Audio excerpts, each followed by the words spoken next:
Boeing or a Lockheed or whatever, they all see the market exactly like this. And you've seen your market like this as well, which is to say there's price and there's features, and you can be expensive with more features, or you can have fewer features at lower price.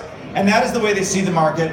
And that's the way the aerospace market worked for decades.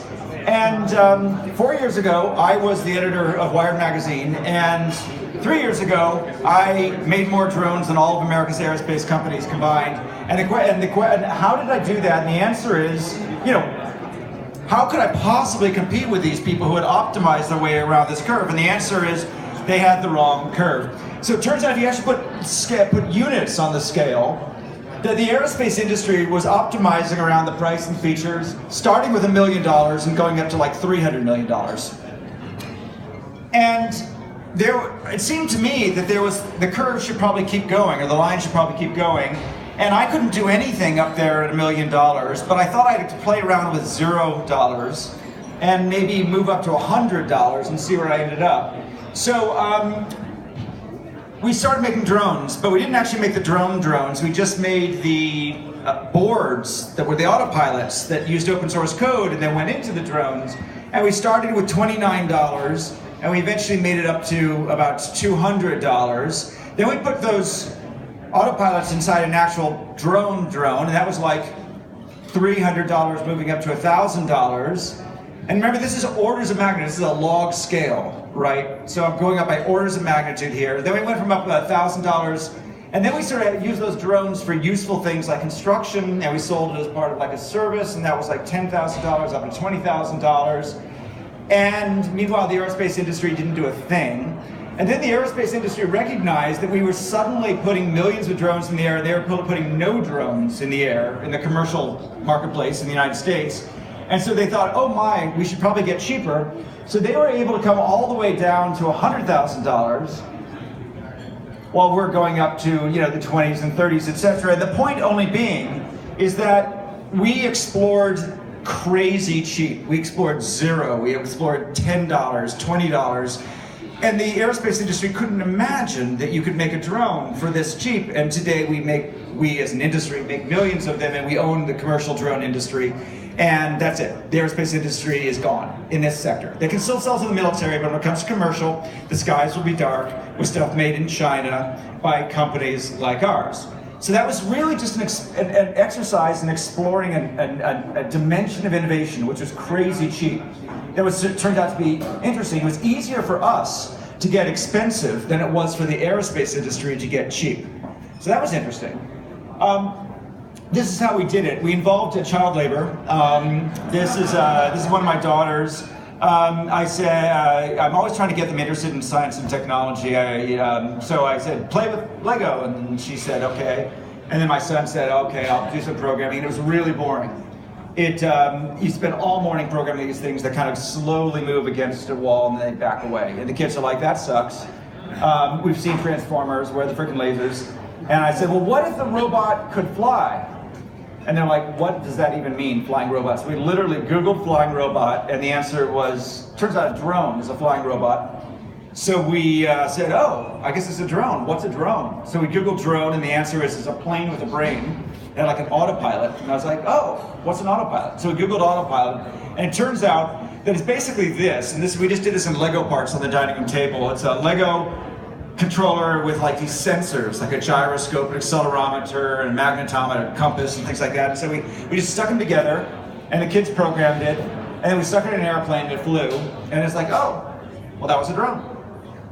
And it actually worked. It turns out it was illegal, that this is basically regulated as a military, as like a munition, and that by putting the code on the internet, we violated export control. So that was fun.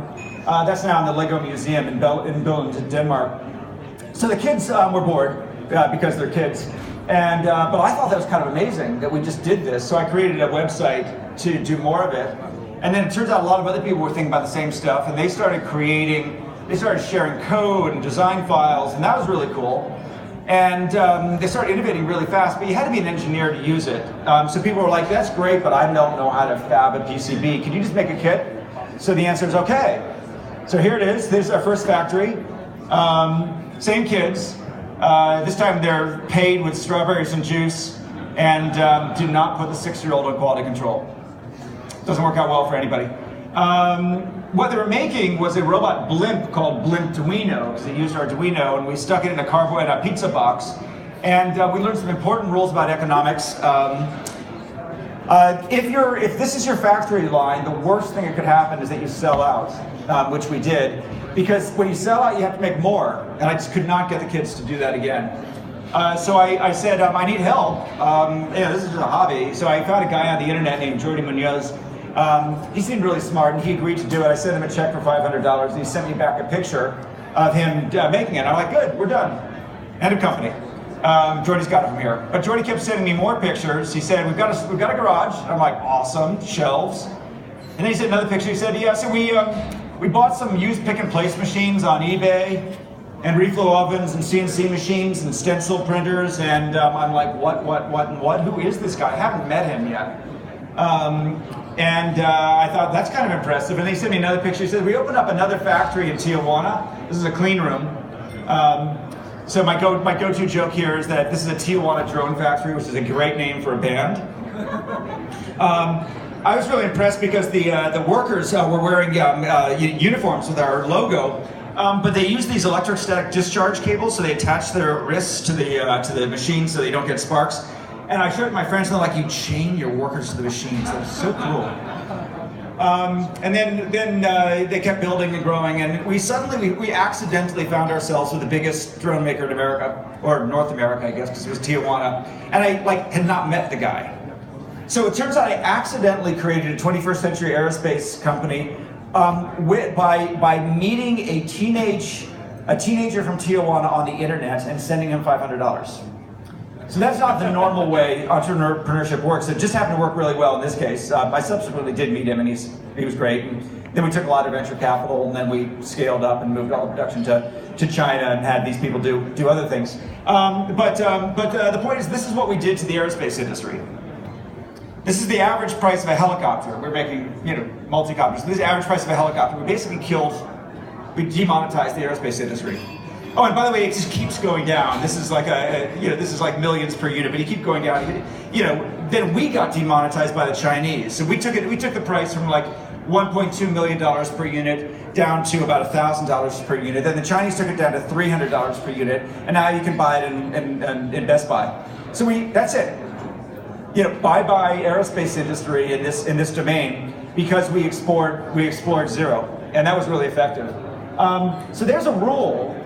People thought the rule was helicopters have to cost $1 million, and we were like, how about $100? And that went pretty well. So then we decided to explore a different dimension. This is dangerous. I'll get to this picture in a second, but one of the reasons the aerospace industry is so expensive is because they're really safe, they're really good. We don't kill people in airplanes anymore, which is amazing, but it's a curse. And what that means is that you keep having to add nines, 5 nines, 6 nines of reliability. You can't get worse, because we have no tolerance for killing people. But our vehicles didn't have people on board, so we're like, how about 1 9? How about we only crash 1 out of every 10 flights? That would be awesome. It took us like years to get there. And then we're like, how about, we got better at that. Then we got 9, then how about 2 9s? It only crashed 1 out of every 100 flights. And then eventually we got to 3 9s. It only crashes once out of every 1,000 flights, and we're like, that's fine. That's perfectly okay. These things don't weigh that much. They're not flying over people typically. You can buy them for $300, and so we stopped there. So we decided that dangerous was a dimension that we could explore because we weren't carrying people. Now this picture is about autonomous cars. Some of my friends from the autonomous car industry are here tonight. And so this here on the left is what Google, who does with autonomous cars. It drives 25 miles per hour, it's super safe. And on the right is what we do with autonomous cars, which is a crazy out of control go-kart that goes 50 miles an hour and is designed to race other go-karts and crash. And you may ask, why are we exploring crashing as an innovation mechanism? And the answer is that when you're trying to be safe in a car, there's 2 ways to do it. One is you can drive very slowly, and that's what autonomous cars are doing. Well, autonomous cars right now are the slowest cars on the road. They drive like little old ladies. They're slowing traffic. They're like literally causing congestion in San Francisco, in the Bay Area cities, because they drive so slowly. Well, there's another way to avoid accidents, and that's to drive really aggressively, be very nimble and very maneuverable. And we thought wheel-to-wheel autonomous car racing would explore aggressive algorithms in a way that traditional safe companies wouldn't. So GM and BMW does not want to crash their cars, especially if they don't want to crash their autonomous cars. And we're like, we totally want to crash our cars. And some of these cars are really small and they crash every day. And someday they'll be full-size cars, and we're going to crash the hell out of them on a safe track with nobody on board. And we're going to have a lot of fun. We might even innovate in ways that the GMs and even the Googles won't. So that's another dimension that's worth exploring. Obviously, open is something that traditional companies wouldn't do. This is the Android, market share. But the idea of giving away your intellectual property, of open source, of open innovation, that's something that's really radical to most companies. Our drone company was entirely based on open source. We gave away all the IP. Everyone said that's crazy. The Chinese will just rip you off. You can't make money. And it's true, the Chinese did rip us off, but we did make money. And it turns out that one of my mentors, Tim O'Reilly, says that you should create more value than you capture.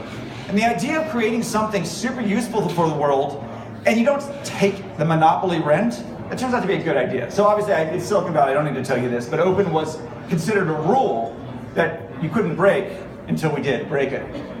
So finally, I just wanted to end with this last note. I know Henry Cheeseborough is here. I think this is a slide I probably steal from you, so tell me if I'm getting this one right. But basically, there's these two models of the 20th century. One was the traditional theory of the firm, which was Ronald Coase, and he said companies exist to minimize transaction costs, right? You have employees with responsibilities, so you know who does what. Accounts receivable, accounts payable, that's minimizing transaction costs, roles and responsibilities. And then Bill Joy says, well, that may be true, but the smartest people in the world don't work for you. So this was just a contradiction. And so we have now resolved that contradiction. Open platforms are the way you get the smartest people in the world to work for you. So our drone platform, by day these people work for Google, they work for Apple, but by night they quote unquote worked for us, which is to say they contributed to the community because they were into it. That was awesome. So this is basically this is basically the where Coase got it wrong. So it's absolutely true that transaction costs fall in a company, but at a certain point they start rising again in big companies because of bureaucracy and fiefdoms and silos and competition internally. Whereas the open innovation model starts high. It's really hard to start a community, but once it gets going, the bigger it gets, the more efficient it gets as well. So, Henry, get me right. Did I get this? Yeah. Okay. So this is the story of the 20th century. It's like Coase was right to a point, and then Joy is right. And if you're a big company, you have to recognize you're on the right side of that curve. Your transaction costs are rising, and there's only one way out, and that's going to be to open up and get the smartest people in the world to work for you somehow. So this is it.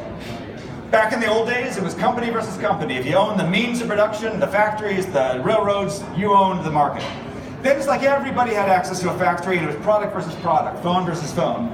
And now it's just network versus network, ecosystem versus ecosystem. And one of the things that Enel's been talking about is treating energy as an ecosystem, trying to break the rules, being agnostic about what business you're in. Maybe you don't even sell, maybe you don't even have a grid. You just have an ecosystem, a network, a platform on which other people can generate power. So we did that to the aerospace industry, boom. Uber did it to the taxi industry, Airbnb did it to the hotel industry, PayPal's, blockchain's doing it to the finance, banking, etc. And energy, I think that we always go back to our friend Elon Musk and we sort of say, well, look at that. He didn't intend to get in the energy industry, but between the solar cells that are in your tiles and the battery that's on your garage and the car that's got its own battery, he's basically created, an end-to-end energy utility that doesn't involve the actual energy utilities. Enel's doing the same thing, but this is a guy who breaks the rules. This is a guy who isn't constrained by traditional definitions, and this is a vision of the way energy is going. Thank you very much. You may now drink.